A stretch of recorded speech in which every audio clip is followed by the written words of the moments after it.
France-Afrique, Afrique-France, le déséquilibre est présent jusque dans l'expression que l'on utilise pour évoquer cette relation. On parle d'une 60aine de pays sous la Méditerranée contre, ou avec, un seul État-nation. On parle d'une 60aine d'années depuis la décolonisation. Djibouti est le dernier pays du continent à avoir été décolonisé par la France et c'était il y a à peine 46 ans. Cependant, ces derniers temps, un autre nom qui rime avec guerre semble sur toutes les lèvres africaines. Ce nom, c'est Wagner. Lova Rinel, vous êtes chercheur associé à la Fondation pour la recherche stratégique et vous connaissez parfaitement ce sujet. Nous allons donc tenter de comprendre cette géopolitique qui vit des heures, il faut le dire, assez critiques.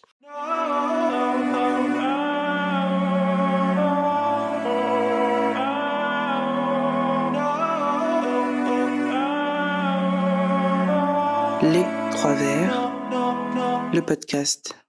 La plupart des pays africains anciennement colonisés ont plus de 60 ans d'indépendance, 63 ans exactement pour nombre d'entre eux, 63 ans. Est-ce suffisant ou insuffisant justement pour devenir complètement indépendant, pour être souverain ? Merci pour cette question. Concernant la souveraineté, tout dépend de ce qu'on entend. Moi, je pense derrière le mot souveraineté, on entend développement de la population, développement économique. Et les deux sont pas forcément liés. On peut être un dictateur souverain et décider souverainement de ne rien laisser à sa population, et ça n'entache rien les décisions souveraines prises par ce même dictateur. Donc, il faut voir en fait ce qu'on met derrière ce mot souverain. Est-ce que par contre derrière 40, 60 ans, on a assez d'années pour décider, pour se dire qu'un système de gouvernance assez sain et stable permet le développement d'une situation économique et aussi d'une population. Ça aussi, il faut mettre en perspective. Si je prends l'exemple de la France, parce que c'est votre point de départ initial, la France a mis presque 200 ans pour arriver à ce qu'on est aujourd'hui. Et vous voyez qu'on a encore des manifestations. On dit encore, nous ne sommes pas dans une démocratie. Et ça fait d'ailleurs rire beaucoup le continent africain et sa population qui dit, mais laissez-nous le mot dictature. et laissez-nous aussi ces mots-là, car c'est grâce à ces mots-là que nous pouvons pointer du doigt. On comprend que vous, Français, vous soyez exigeants, vous demandez encore plus de liberté, mais ce mot dictature, laissez-le nous. Vous ne vivez pas dans une dictature. Donc, il faut faire attention parce que ce sont des mots qui ont des sens, enfin, qui ont chacun des sens bien particuliers. Et je crois que le relativisme culturel ne sert pas les causes si on est effectivement dans l'idée presque universelle du droit de chaque peuple à vivre librement avec ce qu'on appelle assez vulgairement, mais de manière très française, l'égalité des chances de réussir. Mais finalement, est-ce qu'ils sont indépendants, ces États africains ? Est-ce qu'ils sont souverains alors qu'on sait que la plupart d'entre eux ne frappent pas eux-mêmes leur monnaie? Est-ce que ça a une importance? Car la monnaie, notamment le franc CFA, est un débat encore aujourd'hui. Oui, aujourd'hui, ils sont tous indépendants. Et vraiment tous indépendants. Maintenant, est-ce qu'ils veulent rompre certaines pratiques avec la France?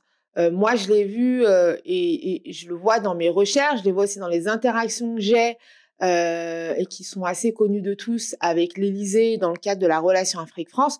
Certains pays, et peut-être le mot n'est pas le bon, certaines personnalités politiques et groupes politiques ne veulent pas rompre avec certaines pratiques quand la France parfois veut, et parfois la France, sur certains sujets, ne va pas non plus rompre.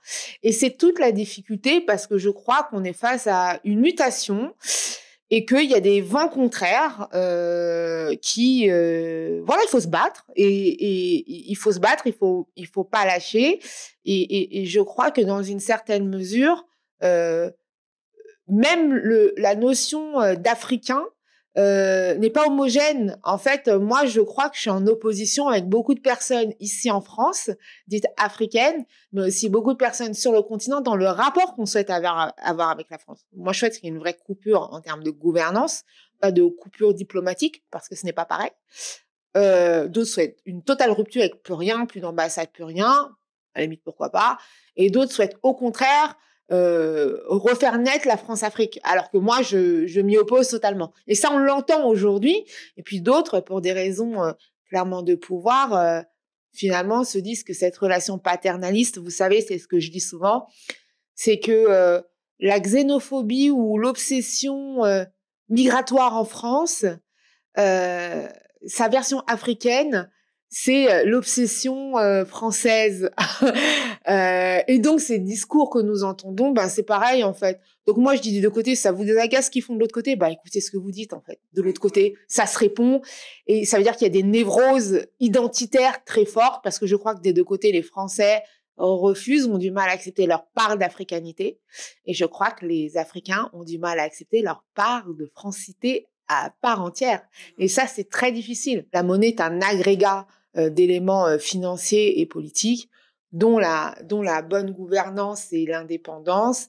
Et ça, c'est inhérent à chaque pays. On peut pas dire que les pays d'Afrique sont au top 10 mondial de la bonne gouvernance. Donc ça, c'est charge à eux de changer ça.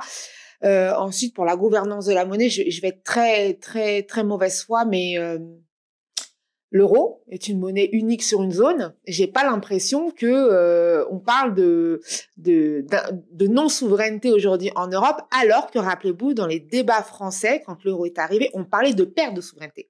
Ensuite, vous avez sur l'histoire du franc CFA, qui est particulière, parce qu'il y avait deux zones franc CFA, mais moi, je suis originaire de Madagascar. Madagascar était membre de la zone CFA. Et elle l'a quitté en 74, je crois. Enfin, 112, mais effectivement, en 74. Et aujourd'hui, c'est l'un des pays les plus pauvres du monde. Donc, une monnaie frappée, entre guillemets, par son propre sceau ne garantit pas le développement économique parce que, comme je vous l'ai dit, une monnaie, c'est aussi une stabilité, une capacité de développement de la démocratie. Et ça, il faut le dire. Et donc, tous ces éléments-là garantissent la force d'une monnaie. Donc, moi, ce que je veux dire, c'est que pourquoi pas, on peut avoir sa propre monnaie. Mais pour quel résultat? Je crois qu'il y a une grande partie, puisqu'en fait, la monnaie aussi joue sur les cours d'inflation, donc joue sur le pouvoir d'achat. C'est assez simple. Pendant la période du franc CFA, un enseignant malgache pouvait s'acheter une Peugeot d'époque. Aujourd'hui, un enseignant malgache n'a pas les moyens de s'acheter un vélo. Et ça, c'est objectif. Le mois dernier, des centaines de migrants ont disparu dans la mer Méditerranéenne au large des côtes grecques. Comme à chaque fois, il est difficile de réellement quantifier le nombre de personnes mortes ou même vivantes. Ils seraient majoritairement originaires d'Égypte. Comment expliquer qu'autant d'Africains, Africaines soient prêts à risquer leur vie pour quitter leur terre? Par ailleurs, ces arrivées massives en direction de l'Europe ne participent-elles pas à renforcer cette position de force, cette domination de l'Europe qui rappelle évidemment l'époque coloniale? Il y a vraiment deux grandes questions dans la vôtre. C'est déjà pourquoi le continent africain et ses ressortissants quittent le territoire pour aller vers l'Europe. Parce que peut-être faut le dire, hein, il semblerait que l'herbe serait plus verte sur notre territoire européen et qu'elle ne semble pas l'être assez sur le territoire africain. Donc là, il incombe aux gouvernants africains, et ça je l'entends très peu, d'avoir honte de ces migrants. Ils devraient avoir honte de se dire qu'on préfère mourir que de rester. Et je trouve que je les vois pas assez honteux, en fait. Ils disent oui, c'est votre faute. Non, en fait, pourquoi il veut partir comme ça? Je parle pas d'une migration dite saine, où on peut partir pour des études en prenant un billet d'avion, pour plein de raisons. Il y a plein de Français qui quittent la France pour faire leurs études, donc je vois pas pourquoi aussi un Africain n'aurait pas le droit de quitter le territoire pour faire ses études. Donc non, je crois qu'on n'a pas assez honte. Je trouve que le continent africain, globalement, dans les débats, on n'a pas assez honte de cette situation, parce qu'on parle des gouvernants, mais il faut parler du secteur économique. Ça veut dire qu'ils n'offrent pas de perspective. Quand vous faites des études d'histoire en Afrique, ça se passe comment, vos débouchés? Alors, on peut me dire, oui, d'accord, il n'y a pas de place pour les historiens. Ça, c'est encore un autre positionnement. Mais quand vous avez fait médecine, et que moi, je l'ai vu à Madagascar et ailleurs, qui se retrouvent chauffeurs de taxi, après avoir fait 10 ans d'études, on peut considérer que peut-être que lui, il se dit, ben non, j'ai fait 10 ans de médecine, peut-être que si je traverse la Méditerranée, j'aurais peut-être la capacité de travailler. Et puis, bizarrement, on se rend compte que ceux qui traversent, ce ne sont pas des gens bêtes. Il y a une fuite de cerveau. Alors, en plus, ça dépend des zones. En plus, il y a des pays en guerre. Donc là, vous prenez l'exemple du bateau. Et moi, j'ai une thèse et je travaille dessus. Ça va peut-être ouvrir sur votre dernier point sur Wagner. Puisqu'il semble être constaté que depuis la crise en Ukraine, où l'Italie de Mélanie, dont tout le monde pensait qu'elle allait être pro-russe, est très pro-OTAN, et très pro-Ukraine. Il y a eu plusieurs menaces de la part de Medvedev et de l'organisation, entre guillemets, du pouvoir russe, de la part, en destination du gouvernement italien, disant que vous allez voir, vous allez regretter. Et bizarrement, Wagner étant présent en Libye, puisqu'en fait, ce sont des bateaux qui viennent de Libye, il faut leur rappeler, on est sur des territoires libyens, ce sont des zones en fait qui sont exploitées par Wagner. Donc moi en tant que chercheur, j'essaie de comprendre ces pistes et puis en un an, rappelez-vous mi-mars, l'Italie est en situation d'urgence sécuritaire à cause de la situation migratoire. Donc on est dans des logiques de déstabilisation aussi de démocratie parce que ce sujet en Italie, puisqu'on plus exposé que la France, devient un sujet presque de sécurité nationale et que je crois que volontairement, l'arrivée de ces migrants de manière excessive va déstabiliser l'Europe et en partie sur le cas, en tout cas moi ma théorie, je l'assume ici sur ce micro, c'est dire que Wagner n'est pas loin de cette situation. Et bizarrement, ça ne vise que l'Italie contre laquelle la Russie a de gros griefs. La France, qui a plusieurs bases militaires permanentes en Afrique, est en train de réduire ces bases. La fin de l'opération Barkhane en est la preuve. Que ce soit du côté français ou africain, est-ce une bonne ou une mauvaise chose? C'est assez intéressant parce que à chaque fois qu'on me pose la question, on oublie que l'Afrique, c'est pas l'Afrique francophone en fait. L'Afrique francophone, c'est un peu moins de 15 pays. Bon, en fait, il y en a 55. Les mecs, va falloir se réveiller. Il y en a 40 autres qui sont pas dans cette Afrique-France. Donc, on peut considérer que c'est déjà une minorité, cette façon de penser. Donc, ça veut dire que si l'Afrique peut vivre de manière minoritaire sa relation avec la France, peut-être que c'est pas si grave que ça. Et peut-être que si globalement, sur le continent africain, il y a des problèmes, c'est peut-être pas que de la faute des Français, dès lors qu'elle est minoritaire sur cette présence. Ça, c'est le premier point. Ensuite, il y a des vraies questions finalement de capitalisme.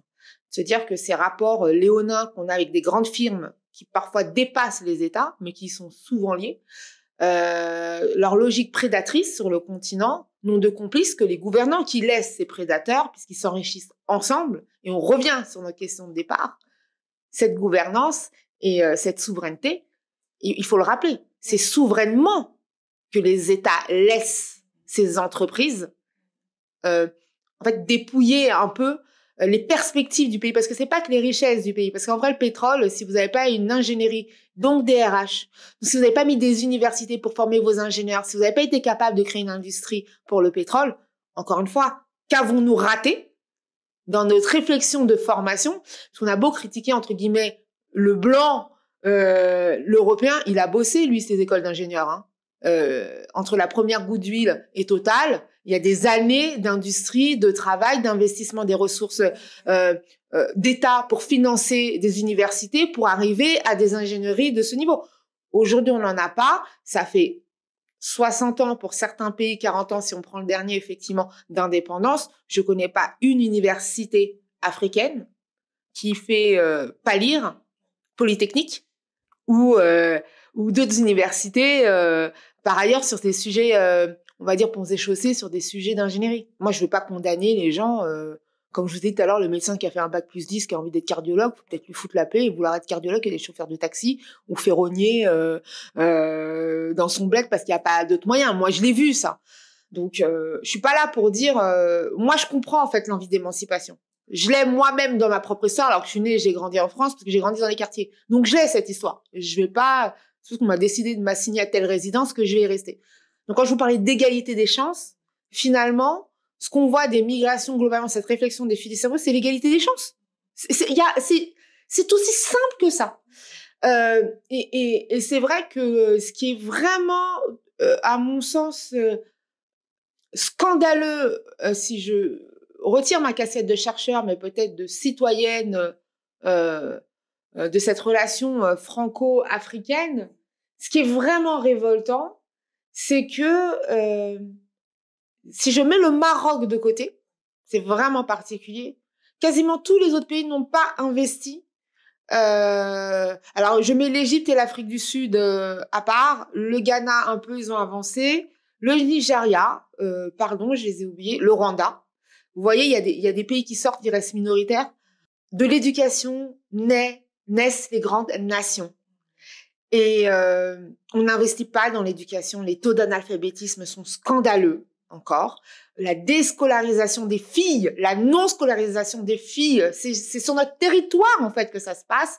Et nos présidents, avec leurs filles qu'ils envoient dans des belles écoles à l'étranger, ça n'a pas l'air de les déranger. Les chefs d'entreprise de nos continents, bien africains, qui se disent panafricanistes, n'investissent pas dans des écoles. Et moi, ça, en fait, on fait pas de pays avec des startups, c'est pas vrai. On fait des pays avec des cerveaux, et les cerveaux, c'est un muscle qu'il faut nourrir. Et donc, pour le nourrir, il faut qu'ils aillent à l'école. Enfin, il y a rien de plus bête, hein. Et bizarrement, la Sorbonne, si elle est là aujourd'hui, c'est parce qu'elle a donné des cerveaux qui lui rendent aujourd'hui. Et la France rend ses cerveaux. Alors, je veux bien, on discute, on n'est pas tous, quand on regarde sur les stats, l'enseignement supérieur ne concerne pas la majorité des Français, mais cette part permet à la France de maintenir un niveau scolaire. Et vous voyez bien que c'est un débat en France aujourd'hui. La scolarité, c'est un débat. Et c'est un débat sain qu'on doit tous avoir. Et j'aimerais que sur le continent, on l'ait aussi. La réalité, elle est triste, c'est d'abord la sécurité. Et on oublie qu'on est sur des territoires dont les frontières sont pour beaucoup poreuses. Et donc, un état de droit se repose sur des piliers assez simples. Sur la sécurité, qu'elle soit territoriale, juridique et sociale, qui permet donc, et aussi économique, et aussi l'éducation et la santé. Vous avez ces ingrédients-là, les choses ne peuvent qu'avancer. Et en fait, on se retrouve dans une situation où, comme tout est urgent, alors en plus on a le changement climatique, et ça on est tous concernés. Madagascar, en 2021, c'est 1 million de personnes touchées par la famine. En 2022, c'est 8 millions. La population de 26 millions. La urgente, prioritaire, importante. Donc, qu'est-ce qu'on fait ? Et la difficulté, je crois, c'est qu'on souffre aussi peut-être d'un vieillissement d'une administration, mais qu'on voit dans beaucoup de pays, qui n'est pas renouvelée parce que dans certains secteurs, c'est de la mafia. Allez au secteur des douanes dans aucun des pays d'Afrique, si je mets, je dis aucun, je suis méchante. Certains ont réussi à s'affranchir de la corruption, mais on sait tous que concours de police, il faut payer.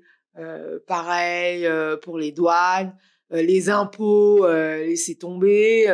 En fait, c'est un fonds de commerce que vous achetez. Donc, en fait, quand vous avez dépensé 50 millions d'ariards qui font à peu près 20 000 balles, vous faites quoi ? Quand vous arrivez, vous rentabilisez votre investissement. Vous n'êtes plus dans le service de l'État. Et donc, quand vous avez cette administration qui est corrompue à la moelle, ça laisse, moi, ce que j'appelle, et ça, c'est mon combat de mantra, c'est d'arrêter de croire qu'on parle à des États, de démocratie en rodage, mais qui flirtent avec des États mafieux. Il faut mettre le mot, en fait. Les mafias, c'est parfois sous forme de clans, parfois aussi sous forme de secteurs économiques, parfois les deux, parfois des ethnies, parfois les trois. Et vous avez aussi parfois des ingérences étrangères ou des groupes étrangers qui viennent mettre on va dire, bien savonner la planche, bien difficile à monter pour arriver au sommet, pour atteindre une démocratie. Et donc, si vous n'avez pas un homme fort, et quand je dis un homme fort, ça pose un problème parce que on pense que tout repose sur cette personne, mais je vous dis sincèrement, je crois que si Jésus-Christ prenait la présidence de n'importe quel pays, soit il serait tué, soit il partirait, en fait. Parce qu'en fait, c'est pas... Moi, quand j'étais en poste à Madagascar, j'étais conseillère du président de la République, j'arrive en bas d'un immeuble pour voir un ministre pour un rendez-vous prévu, j'ai quand même le planton qui me demande de l'argent, parce que je savais pas où était le bureau, il me dit « Ouais, mais vous avez de l'argent, madame, moi, ça fait 3 mois qu'on me paye pas. Donc, en fait, je vous le donne à vous, pour pas prendre la petite dame qui va me demander un renseignement. Donc, je vais donner un salaire. » J'étais tellement choquée, voilà, parce qu'il y a des différences aussi de classe sociale. J'avais les moyens de lui donner 30 € que je lui ai donné. J'ai dit, écoute, ça, tu fous la paix. Est-ce que je peux te faire confiance ? Il me dit, ok, merci. Moi, j'ai besoin juste de mon salaire, moi. Donc, c'est ça la réalité. Comment est née la Fondation pour la recherche stratégique et quel est son but ? Merci Achille Mbembe. Alors, elle est née de son beau cerveau dans le cadre de cette refondation de la relation Afrique-France. Comme il ne vous a pas échappé que le président de la République, Emmanuel Macron, a demandé à Achille de dresser un bilan. C'est ces fameuses, je crois, j'ai plus le nombre, donc je vais pas dire de bêtises, mais en tout cas, il a fait un tour quasiment panafricain de la jeunesse pour écouter. Ça a duré, je crois, 1 an. Et en fait, de cette écoute est sortie cette volonté d'avoir un espace dans lequel les vraies questions de démocratie soient posées à l'africaine. Moi, je fais attention à ces expressions, la démocratie à l'africaine. Mais en tout cas, prendre en compte des aspérités africaines, et ça, je l'entends, le droit coutumier, nos traditions, ce côté très, et à raison imposé d'un état de droit. Voilà, je sais qu'il est vécu de manière assez contestée sur le continent, mais je trouve qu'à chaque fois qu'on conteste, c'est un moyen pour pas arriver à un résultat, en fait. En disant, ouais, la démocratie, on nous l'a imposée. Bah, va vivre dans ta dictature, alors. En fait, c'est quoi le truc? Ok, on t'impose une formule qui finalement a été mûrie par la France et par les pays occidentaux. Ok, c'est peut-être pas ta formule, mais tu proposes quoi? Vous étiez en Côte d'Ivoire il y a quelques jours dans le cadre des premières rencontres annuelles de la Fondation. Au sortir de ces rencontres, vous avez écrit « La vigueur de la démocratie existe bien sur ce continent. Elle s'exprime avec une ingéniosité qui me pousse à croire que rien n'arrêtera la marche. » Concrètement, comment s'exprime cette vigueur démocratique? Est-ce qu'elle vient du peuple? Est-ce qu'elle vient des administrations? Est-ce que les gens manifestent, comme dans de nombreux pays d'Europe, pour une démocratie plus saine, comme en France par exemple? Comment est-ce qu'elle se manifeste? Ah, la rage au ventre. La rage au ventre. Je crois que déjà la démocratie, elle existe vraiment. On a eu plusieurs pays, c'était dans les tripes. Donc il y a quelque chose d'inexplicable. Il y a quelque chose de moi, ça m'a ému pour vous dire là-bas, j'ai pleuré en fait. J'étais émue. Là, je vous reparle, j'ai encore les discussions que j'ai et j'ai les yeux qui me piquent parce qu'on est face à quelque chose de. Je comprends à ce moment-là que sur le continent, et je remercie vraiment Achille d'avoir fait ça, c'est parce que ça m'a rappelé que la démocratie en France, j'en parle de manière presque mécanique. Dans le sens où, oui, il y a le droit, vous voyez, tel point juridique, la Constitution est respectée, il y a quelque chose de très intellectualisé, et c'est très sain. Mais l'Afrique, quand j'étais sur ces journées d'Achille, la vigueur, les disputes que j'ai eues d'ailleurs avec des copains du continent, puis en plus les Malgaches, on est un peu les insulaires, on a toujours raison, vous savez ce que c'est les insulaires, je me suis rendu compte que il y a quelque chose, c'est un droit inaliénable en fait. Il faut manger, dormir, respirer et de la démocratie. Et je l'avais pas senti comme ça. Pour moi, c'était une alimentation intellectuelle importante. Mais là, j'ai senti que c'était pas mon cerveau qui parlait, c'était mes tripes. Et ça, c'est parce que Achille a réussi à mettre autour de la table et a réussi à déjà, il a accepté qu'on pouvait ne pas être d'accord avec lui et laisser crever des abcès, se chamailler. Voilà, après, on est dans des temps de passion et tout le monde était assez intelligent pour une fois partir le temps de passion, être capable de prendre un verre avec la personne avec qui on avait débattu 2 minutes avant. La démocratie saine passe par les tripes. Ne tombez pas dans l'écueil du oui, il faut que je parle sans émotion, mais pas du tout. Si vous n'avez pas d'émotion là, mais vous ne serez pas capable d'aimer. Très simplement, je le crois fondamentalement. Donc, le côté assez fou, je trouve, que Achille a réussi, et je lui ai dit encore il y a quelques jours, de ce pari, c'est qu'il a transformé pour moi une initiative qui était un peu, je trouve ça un peu ronflant en disant bon, encore un énième truc, j'y suis allée parce que voilà, c'est un projet, on s'est battu pendant le sommet pour avoir ce type d'espace. Justement, le 8 octobre 2021, le premier sommet appelé Afrique-France s'est tenu à Montpellier, en présence notamment du président de la République Emmanuel Macron et de l'historien Achille Bembe. Premier sommet, car pendant 30 ans, on entendait davantage parler de France-Afrique. Vous y étiez. Qu'est-ce qui s'est dit? Quelles sont les ambitions des deux parties et comment avancent-elles depuis lors? C'est d'abord une ambition française, puisque c'est le président français qui l'organise. Il faut être très honnête. Il n'y a pas eu un deuxième sommet Afrique-France où il y a eu le président Biya qui a fait un truc pour parler aux Français. Je vous assure qu'on serait ravis, nous, en France, de voir qu'un pays se saisisse du sujet. On va dire, mais enfin, critiquez-nous, allez-y, on veut l'entendre. Et on veut pouvoir vous critiquer. Mais ça veut dire aussi entendre sa diaspora. Et ça, c'est le mot-clé, en fait, de ce sommet. Le sentiment que j'ai eu, c'est que ce sommet Afrique-France a été le wagon, hein. Ce sont les diasporas qui ont porté ça. Donc, ce sont aussi ces binationaux qui sont parfois mélangés à tort avec les diasporas. Mais l'objectif, c'était peut-être de pas tomber dans... Parce que la France traverse aussi des mutations idéologiques très fortes et identitaires. Je pense que vous avez pu les constater. Et que surmonter ces crises identitaires ne peut pas se faire sans assainir la question africaine. Donc, il relève, à mon sens, de l'intérêt presque de sécurité intérieure française de régler ces questions identitaires avec l'Afrique pour pouvoir avancer. Donc, quelque chose de très égoïste. Ça, c'est mon sentiment le plus profond. C'est ce que j'ai porté de manière assez profonde en disant l'identité française, la part d'africanité, on en a parlé avec le président. Ça veut dire qu'il faut apaiser tout ça parce que derrière, il y a des histoires qui n'ont pas été gérées et de fait, du coup, certaines postures physiques, pour d'autres, pas pour le président, sont portées comme étant des rejets, peut-être du côté chevelisse, style français, je ne sais pas si ça existe, mais en tout cas, ce qui est imaginé comme tel. Donc ça, c'est le premier point. Le second, c'est que on est aussi dans une période particulière post-Sahel, très compliquée au Mali surtout. On voit les résultats aujourd'hui, où il y a quand même l'idée de se dire il y a des trucs qu'on a mal fait. Ça, c'est le président qui le dit, français. Faut balayer tout ça. Le tout ça, on ne sait pas ce qu'on met dedans, mais il faut balayer tout ça parce qu'il y a quelque chose de très important et je crois que le continent africain ne l'a pas compris. Et c'est ce que je veux dire ici, c'est les binationaux, les gens comme moi. Moi, en fait, l'Afrique, elle est à moi. Vous n'allez pas me sortir d'ici, je suis française. Donc, quand vous me dites, quand je vois dehors la France, vous me dites à moi de partir, moi, je partirai pas.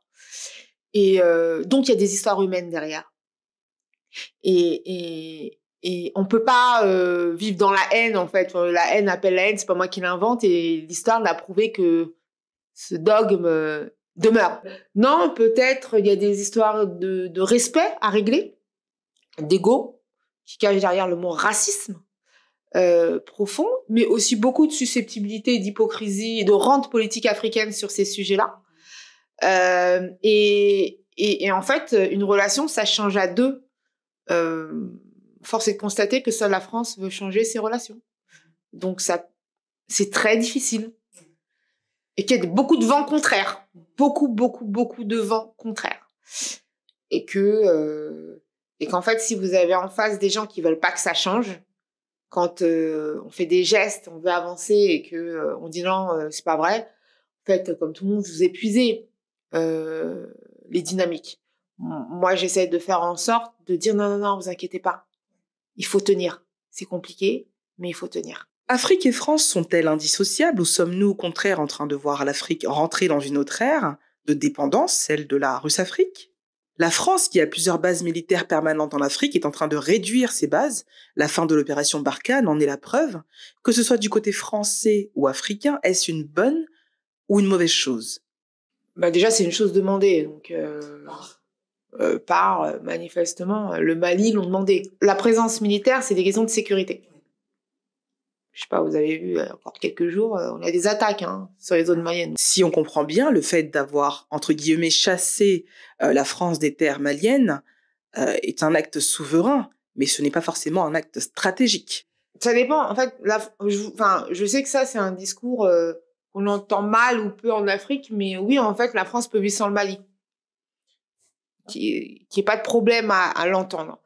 Le Mali peut vivre sans la France. Moi, tant mieux, heureusement, d'ailleurs, sinon ce serait tragique. Maintenant, il faut savoir ce qu'on met dans leur vivre sans, en fait. Et quand on a effectivement des risques sécuritaires qui peuvent déstabiliser d'autres pays, qui, eux, ne souhaitent pas le départ de la France. La Côte d'Ivoire ne souhaite pas le départ de manière souveraine. Et donc quoi, en fait ? Parce qu'il y a des contestations qu'on n'arrive pas à quantifier. Et il y a un État, d'un autre côté, qui dit, mais attendez, partez là-bas parce qu'ils vous le demandent, mais nous, on vous demande de rester, on fait quoi ? Et là, on est partagé avec un sentiment qu'on peut comprendre issu d'une mouvance de population qu'on n'arrive pas d'ailleurs à définir. C'est la diaspora, mais la diaspora, c'est quoi ? C'est vous mettez des Camerounais dedans, des Malgaches dedans, des Ivoiriens quand on parle de la sécurité de Côte d'Ivoire ? Mais en fait, de quel droit, moi, je peux parler de la sécurité de Côte d'Ivoire, moi, en tant que diaspora, au nom d'un panafricanisme? En fait, chacun sa place. Laissons les Ivoiriens décider que, compte tenu de la situation, ils ont décidé qu'effectivement, c'est important. Alors, qu'on soit en opposition sur ça, en étant député de Côte d'Ivoire, très bien. Laissez votre débat intérieur se faire, et puis les décisions souveraines se faire. Moi, je considère que, justement, les écueils de la diaspora, c'est tout mélangé, en fait. Ce qui se passe à Madagascar, c'est pas ce qui se passe en Gambie, c'est pas ce qui se passe en Algérie, et c'est pas ce qui se passe au Mali. Et donc, d'arriver à dire une pensée comme ça monochrome, ça renferme l'Afrique dans une logique coloniale, pour moi. Donc, le panafricanisme pensé d'aujourd'hui, est une vision, pour moi, très coloniale, où finalement, il n'y aurait qu'un Africain, alors qu'on n'arrête pas quand même de réclamer nos aspérités, nos indépendances, notre souveraineté, nos particularités. Maintenant, on serait tous pareils. Attendez, mettez un Gambien dans une salle avec un Éthiopien, vous leur dites pas que c'est la même, hein. Et heureusement, vous mettez un Roumain avec un Français, vous leur dites pas que c'est la même. Et heureusement, c'est ça la beauté du monde. Donc moi, j'aspire à ce que je vous disais tout à l'heure quand on parle de la relation Afrique. Attendez, on parle de 15 pays, hein. On va se détendre, hein. Donc déjà, je trouve qu'on a, nous, Afrique francophone, une certaine arrogance à considérer que nous sommes l'Afrique. Non, on n'est pas l'Afrique. On est quelques pays minoritaires sur le continent à réclamer des comptes à un autre pays qui est minoritairement présent sur ce continent. Donc, c'est une question bilatérale quasiment, qui est liée à l'histoire coloniale. Surtout, ne pas retirer ça mais ne pas dire que ça concerne toute l'Afrique. Parlons de Djibouti et de ses bases, qui aujourd'hui monnaie ses bases. La base française à Djibouti, elle paye 10 millions de dollars, en fait, pour sa présence. Mais et ils ont raison, en fait, de le faire. Pourquoi, en fait, la France, elle s'installe gratuitement? Ils le font aussi pour les Chinois, pour les Américains. Donc, ça fait partie d'une logique. Pourquoi, en fait, ils nous accueilleraient gratuitement? Ça a été le cas pendant longtemps, je tiens à le préciser. Et c'est très bien qu'on paye. Mais laissons-les décider, en fait, des présences. Ils ont décidé d'être ce qu'on appelle, on va dire, les chercheurs sur les questions de sécurité, on dit que c'est ni d'espions un peu, du coup, parce que vous êtes tellement d'espions et de militaires, on se dit, dès qu'on serre la main à quelqu'un, on se dit, il est en train de saper nos données. Mais c'est un choix, Djibouti. Et ils ont peut-être raison, vu leur posture géographique. Est-ce qu'ils auraient tort, en fait? C'est pas la Mauritanie. C'est pas la Centrafrique. Donc aussi, foutons la paix aux gens, et arrêtons de croire qu'il n'y a pas aussi des gens dans les cabinets aujourd'hui qui œuvrent à trouver des solutions. Je rappelle aussi que dans ces cabinets, on a beaucoup de binationaux qui ont évolué ailleurs et qui veulent aussi le bien de leur pays et qui sont heurtés à des réalités propres. Moi, je suis désolée, quand j'ai travaillé à Madagascar, j'avais des copains sur le continent, parce qu'en plus, le hasard voulait qu'on ait tous ces parcours de banlieue, France, Belgique, voilà. Donc, on se retrouvait dans une certaine culture de rendre au pays ce qui nous a un peu donné, ou plutôt rendre au pays ce que les parents nous ont transmis. Parce que nous, on est tous nés en France. Et moi, je les vois dans les cabinets. Ils se battent. Mais ils se battent contre qui? Pas contre la France. Contre leur collègue de l'autre pièce, qui est patron d'une mafia et d'une filière, en fait. Et j'entends pas la diaspora sur ces questions-là. La diaspora, quand elle vient, pardon, mais on les voit aussi créer des entreprises et pas payer les salaires on va dire, à nos frères du continent. Et il y en a d'autres qui travaillent beaucoup. On les voit aussi, ces Français qui viennent aujourd'hui sur les terres africaines et qui font des boîtes incroyables et qui disent, tiens, moi, à Madagascar, le caviar malgache, ces premiers caviars africains sont des Français blancs qui l'ont fait et ils emploient énormément de population. Ils le font en conformité avec le droit. Eh ben, c'est très bien. Continuez les mecs parce que grâce à vous, on a sorti un premier caviar africain. Merci. C'est ça, en fait. Et je crois que il faut... moi, je suis pour ces initiatives. Parce que si vous êtes là pour faire le bien, c'est bien. Et je m'en fiche de savoir que vous soyez blanc, noir, que votre grand-père ait été militant de je sais pas quelle histoire. La question, c'est ce que vous faites aujourd'hui. Parce qu'en fait, aujourd'hui, ce qui est certain, c'est que l'égalité des chances aujourd'hui pour le continent africain, elle est en dessous de 0. Ça, c'est le constat. Donc, chaque salaire qu'on peut donner, chaque CDI qu'on peut offrir, c'est une famille à qui on offre une sérénité. Mais ça se fait avec une école derrière, un hôpital derrière, des infrastructures derrière. Et c'est là où l'État est absent. Et donc, je dis qu'il faut comprendre que le continent africain, et c'est pour ça que j'ai pris l'exemple de Jésus-Christ. Demain, Jésus-Christ viendrait à la tête d'un gouvernement, mais il s'épuiserait. Parce qu'en fait, on part avec, une situation dégradée. On connaît le niveau de corruption de nos juges, de nos élus. Et puis, il y en a tellement d'autres qui se battent aussi. On les met pas. Et c'est grâce à eux que ces pays tiennent, d'ailleurs. Et donc, il faut se dire que si ça ne s'écroule pas, c'est parce qu'il y a des gens, des petites mains derrière qui tiennent. Et donc, c'est vrai qu'il y a un espoir. Et je vous parle de cette vigueur-là. Ils sont là, en fait. Donc, arrêtons de croire que ce sont des continents, oui, tous des corrompus. Non, c'est pas vrai, il y en a beaucoup. La médiocrité, c'est pas une exclusivité africaine. Il faut maintenant se dire, chacun son rôle. Moi, mon rôle, je suis en France aujourd'hui. J'ai vécu 5 ans à Madagascar. C'était 5 années incroyablement fatigantes, mais incroyablement, on va dire, baignées d'enseignement chaque jour passé. Mais mon truc, au-delà de mes recherches et au travers de mes recherches, la question fondamentale que je me pose, c'est à qui dois-je ma loyauté quand j'exprime ou quand je dénonce des situations, en fait, sur le continent? Ben, je la dois à mon idée qu'effectivement, le continent a le droit à cette égalité des chances. Et ça passe par l'implantation de manière pérenne de la démocratie. Et donc, ça passe par décrire des situations. Wagner, en l'occurrence. Mais comme je dénonce d'autres situations aussi. Finalement, quand on voit l'état de la démocratie en France, par exemple, est-ce que on peut se dire que c'est une bonne chose de vouloir aspirer autant à la démocratie? Est-ce que coûte, il faut l'obtenir, cette démocratie? Moi, je crois qu'il faut pas se leurrer, en fait. Vous savez quoi, la démocratie a le droit d'être en crise. Foutez-lui la paix. On a le droit d'être en crise, en fait. C'est sain pour la démocratie, ça veut dire qu'il y a des ajustements à faire et ça nous pousse à aller vers l'excellence, à être exigeant.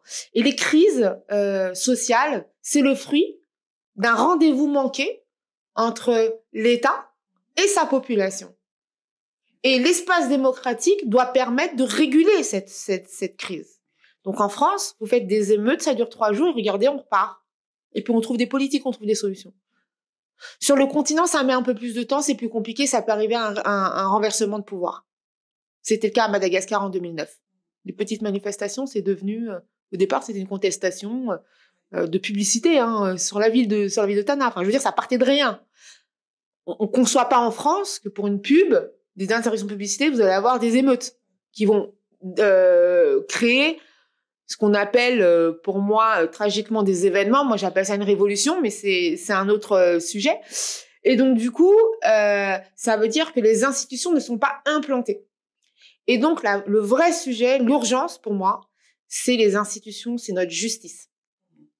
Et aujourd'hui, la justice africaine comme européenne, alors toute proportion gardée, je vais contester.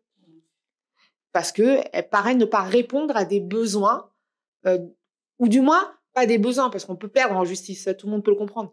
Mais je crois que les gens ont le sentiment que la démocratie, dès lors qu'elle n'offre plus de la justice, il n'y a plus de démocratie. Et ils ont raison, en fait. Il n'y a pas de démocratie sans justice. Et je crois que l'un des gros chantiers, c'est travailler, donc qui dit justice dit droit. Et donc l'état de droit reprend. Et on revient sur mon pilier de départ, qui est la sécurité juridique. Ouais. La démocratie, c'est quelque chose à surveiller comme le lait sur le feu. Un droit retiré qui paraît comme ça anodin, c'est faux. C'est un membre, un organe qu'on retire de votre corps. Si votre corps a cet organe-là, c'est qu'il en a besoin. C'est pas parce qu'on vous retire un doigt qu'en fait, vous ne pouvez plus écrire. Bien sûr que si, vous pouvez écrire. On vous retire là, l'auriculaire, vous pouvez écrire. On vous retire le pouce, c'est plus compliqué. Bah, parfois, on vous retire un morceau. Vous dites, c'est pas grave. Est-ce que pour autant, vous pouvez pas écrire? Non. Et donc, le travail du citoyen et ce que j'appelle moi du peuple, donc il y a une institution dans la réflexion démocratique, et d'être dans cette vigilance et de ne pas lâcher. Et de faire attention. Et de mettre la pression. On est dans des logiques de rapport de force. Maintenant, il faut qu'effectivement le rapport de force soit posé, et tous ces climats sont totalement inégalables dès lors que, en fait, aujourd'hui, il y a des gens qui ont faim. Et en fait, vos histoires de démocratie te regardent et disent que tu me parles, en fait, moi j'ai faim. Allez voter, je m'en fous. J'ai 2 enfants que j'ai perdus parce qu'ils mangent pas. J'ai voté avant. Ils n'ont pas permis aux enfants de vivre. Moi, je l'ai vécu, ça, à Madagascar. La diaspora, pour moi, elle doit donner cette force que sur le continent, on n'a plus pour certains. Leur dire, non, on va résister. Le rapport de force qu'on a, c'est dans cette relation Afrique-France, parce que moi, je me posais la question sur cette question. Mais bien sûr, c'est un rapport de force. Quand on a un président qu'on n'aime pas, on a raison de faire une manif devant son ambassade. Il faut surtout pas arrêter. Bien sûr que non. Il faut qu'il comprenne qu'il n'est pas tranquille. Et puis, des choses qu'il faut arracher. le droit pour tous les ressortissants, donc pour toute la diaspora, de voter à l'étranger. Le Sénégal le fait, Madagascar ne le fait pas. Moi, c'est un combat. Mais pourquoi? Parce que la diaspora est connue pour être dans l'opposition. Mais vous voyez que le Sénégal, c'est plus complexe. Parce qu'en fait, pourquoi le droit de vote pour la diaspora étant établi depuis des années, les gens, ils se sont assainis, ils sont plus dans un rapport d'opposition. Et donc, ça veut dire que, pareil, vous voyez, il faut laisser le temps au temps. Et c'est normal, mais plus on tarde, plus ça crispe, et on a de fortes chances d'alimenter des processus de crise. Et pour finir, je crois que fondamentalement, céder aux appels des sirènes bien séduisantes de la dictature, on l'a déjà fait, en fait. Regardez le résultat. Lova Rinel, merci d'avoir accepté cet échange. Auditrice, auditeur, merci de l'avoir écouté. À bientôt.